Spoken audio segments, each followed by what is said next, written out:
LeBron James is a fraud.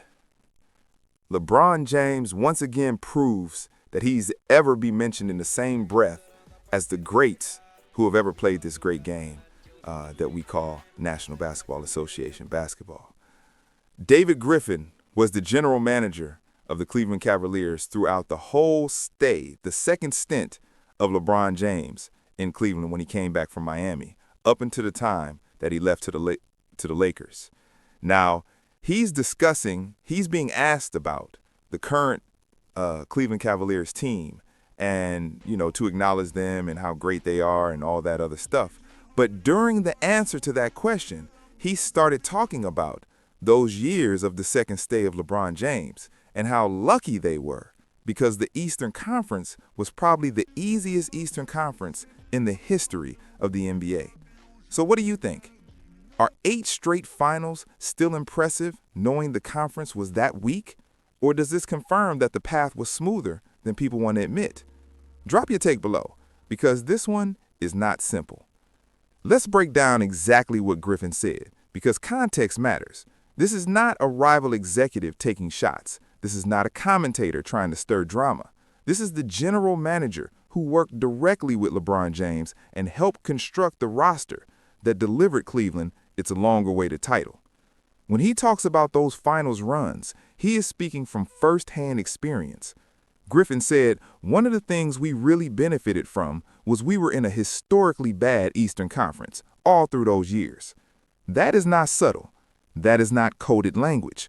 That is a straight-up admission that the competition in the East was not on the same level. He went even further. He explained that they always knew the real target was whoever came out of the Western Conference. In his words, there was nobody in the East who was really going to beat us. Think about that. Before the season even tipped off, the Cavaliers believed the East was already handled. The real challenge was waiting on the other side.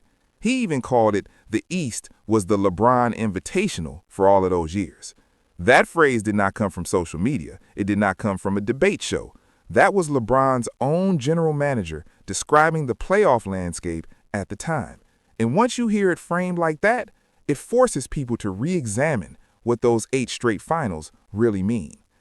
I think what ended up happening ultimately along the way was it changed our perspective to such a degree that you saw us even the first year we were together. I think we were 19-20 in our first 39 games, and then we run off this historic run in the second half of the season. But guys weren't taking the season seriously, playoffs regardless of their record. The regular season was just practice for the finals, a violation. So they'll do it again. In those plays, and that was on LeBron James, those plays often go unnoticed. He makes this shot, people will forget about it. These are the type of plays in this type of series that can make the difference between winning a formality.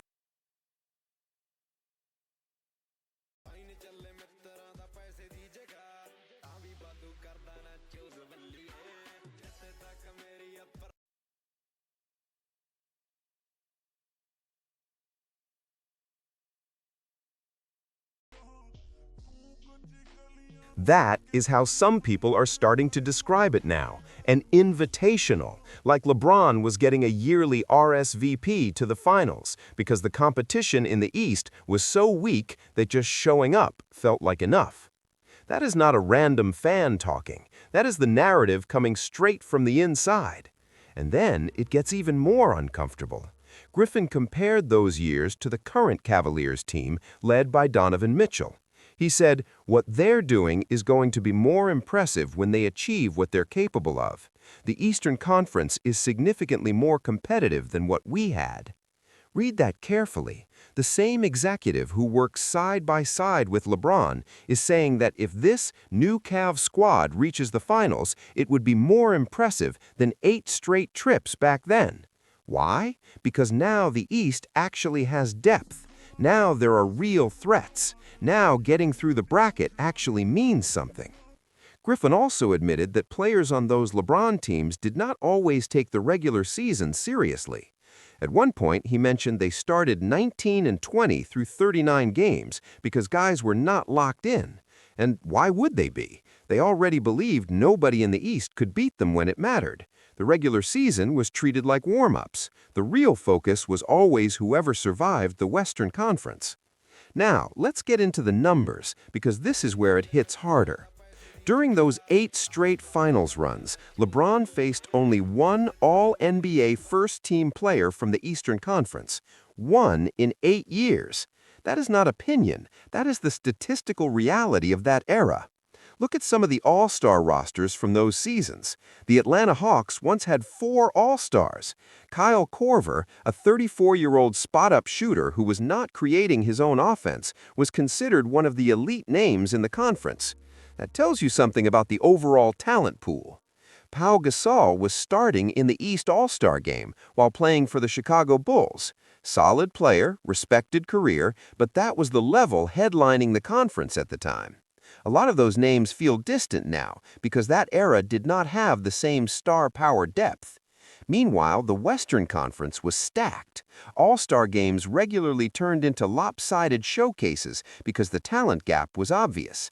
The imbalance became so noticeable that the league eventually scrapped the East versus West format and switched to a draft system, leading to Team LeBron versus Team Curry. The old format was only highlighting how uneven things had become. Now, compare that to other legendary playoff paths.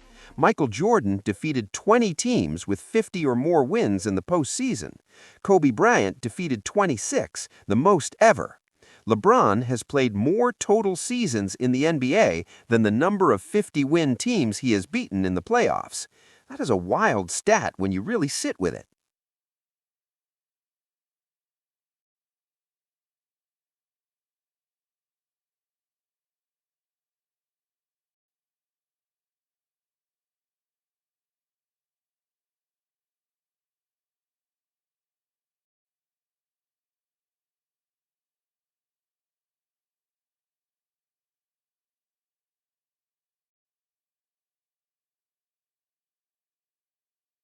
There was no part of me that believed we were leaving losing, and it was one of those things that I just believed to the core of me.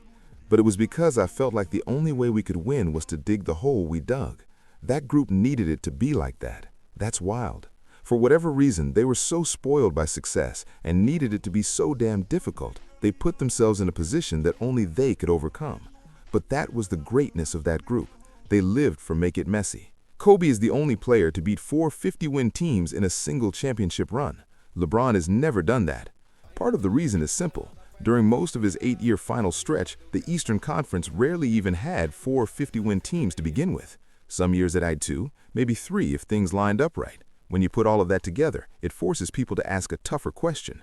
Was it dominance, or was it dominance in a conference that simply was not built to push back? Meanwhile, out west, you needed 50 wins just to breathe. In some seasons, the 8th seed in the Western Conference had a record that would have landed them near the top of the East. That is how wide the gap felt. The road through the West was a grind every single round, while the East often looked like a runway. Griffin's comments line up with what critics have argued for years. LeBron went to Miami when the Eastern Conference was already thin at the top. When that era started to fade, he returned to Cleveland where the conference was still wide open. The strategy was simple. Control the East, conserve energy, then deal with the real war in June. And statistically, it played out that way. His numbers in the Eastern Conference playoffs were often stronger than his numbers in the finals. Why would that be? Because for 3 rounds, he was facing teams that were good, but not terrifying. Then in the finals, he ran into battle-tested Western Conference champions who had just survived a brutal path. Look at some of the matchups. Derrick Rose coming back from major knee injuries. The Indiana Pacers, built around Paul George but lacking that final punch. The Toronto Raptors, who struggled to translate regular season success into deep playoff dominance. The Boston Celtics in transition with an aging core before their rebuild fully matured. These were solid teams, but they were not dynasties waiting to happen. Griffin even once mentioned Toronto beating them in a game and pointed to the energy of the city and the crowd. Not some unstoppable roster, not a powerhouse lineup. That alone tells you how the competition was viewed internally. The second-best team in the East often became a running joke. The expectation was not whether LeBron would advance, but how quickly it would happen. That context reshapes the 8 straight finals narrative. Yes, 8 in a row is rare, but the record in those finals was 3 wins and 5 losses. When the competition leveled up, the results shifted. Compare that to Michael Jordan's 6 championships without a finals loss, or Kobe Bryant navigating stacked Western brackets multiple times on his way to 5 titles. Different paths, different environments, different outcomes. Griffin also shared something personal about his time working with LeBron. He said the pressure to win immediately was overwhelming. He felt pushed to move future assets and make aggressive short-term decisions just to keep the window open. Even after winning a championship, he was exhausted by the process. That says a lot about the environment behind the scenes. What Ty Lue did at halftime to challenge LeBron, there's going to be a 30 for 30 on that moment and what it really did to LeBron. He was the best of his Angels that second half in a way that he couldn't have been without Ty Lue, and Ty knew it.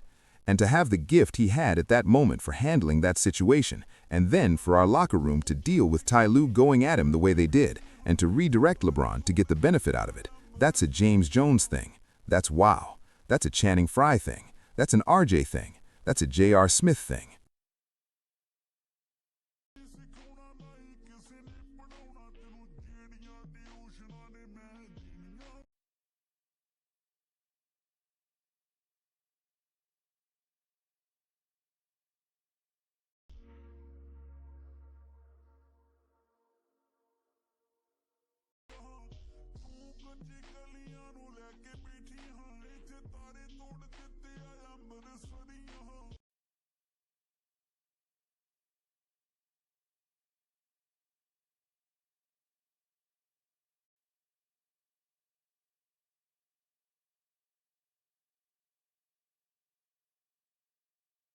ਚੱਲੇ ਮਿੱਤਰਾਂ ਦਾ ਪੈਸੇ ਦੀ ਜਗ੍ਹਾ ਤਾਂ ਵੀ ਵਾਧੂ ਕਰਦਾ ਨਾ choose ਬੱਲੀਏ ਜਿੱਥੇ ਤੱਕ ਮੇਰੀ ਅੱਪਰ ਸਿਖਾਉਣਾ ਨਹੀਂ ਕਿਸੇ ਨੇ ਪੜਾਉਣਾ ਤੈਨੂੰ ਜਿਹੜੀਆਂ ਟਿਊਸ਼ਨਾਂ ਨੇ ਮੈਂ ਦੇਣੀਆਂ ਆਈਨ ਚੱਲੇ ਮਿੱਤਰਾਂ ਦਾ ਪੈਸੇ ਦੀ ਜਗ੍ਹਾ ਤਾਂ ਵੀ ਵਾਧੂ ਕਰਦਾ ਨਾ ਚੂਜ਼ ਬੱਲੀਏ ਜਿੱਥੇ ਤੱਕ ਮੇਰੀ upper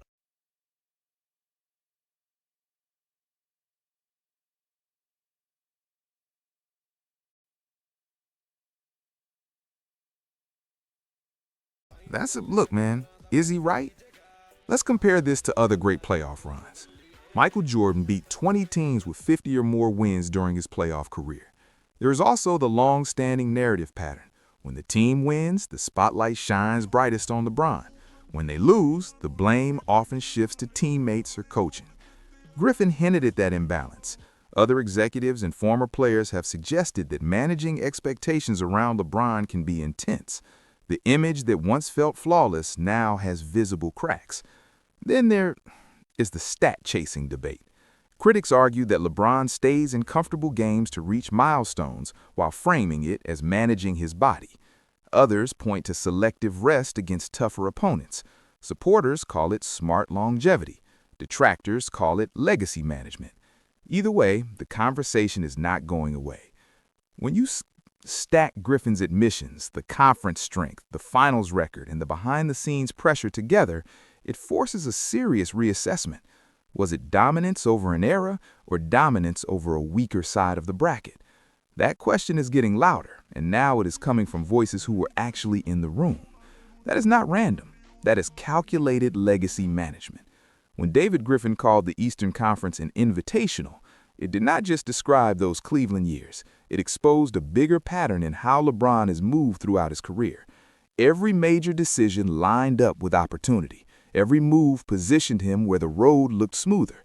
He went to the Miami Heat and teamed up with Dwayne Wade and Chris Bosh at a time when the East was already thin at the top. When that era started cooling off, he returned to Cleveland while the conference was still wide open. Then he joined the Los Angeles Lakers and quickly pushed for a trade that brought Anthony Davis. From a strategy standpoint, that is smart. Stack the deck, control the variables, increase your odds. But if you are building your case as the greatest ever, people are going to examine how difficult the path really was. Now, compare that to Kobe Bryant. Kobe stayed in the Western Conference his entire career. He went through playoff brackets loaded with 50-win teams almost every single year. He defeated 4 50-win teams in one championship run, something LeBron has never done.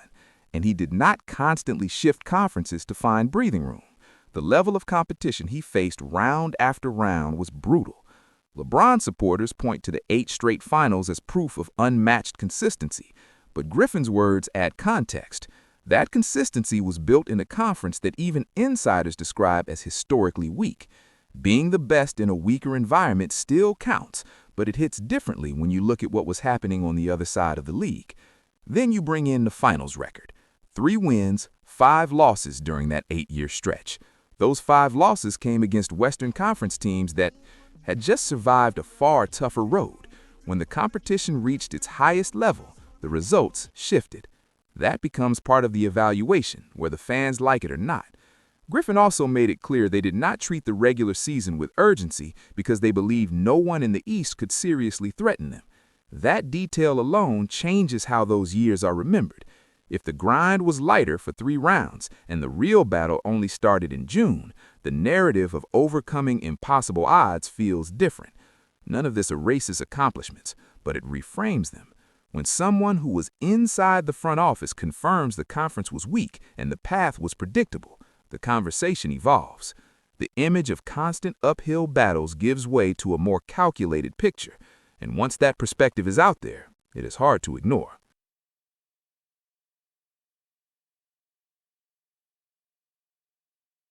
ਸਿਖਾਉਣਾ ਨਹੀਂ ਕਿਸੇ ਨੇ ਪੜਾਉਣਾ ਤੈਨੂੰ ਜਿਹੜੀਆਂ ਟਿਊਸ਼ਨਾਂ ਨੇ ਮੈਂ ਦੇਣੀਆਂ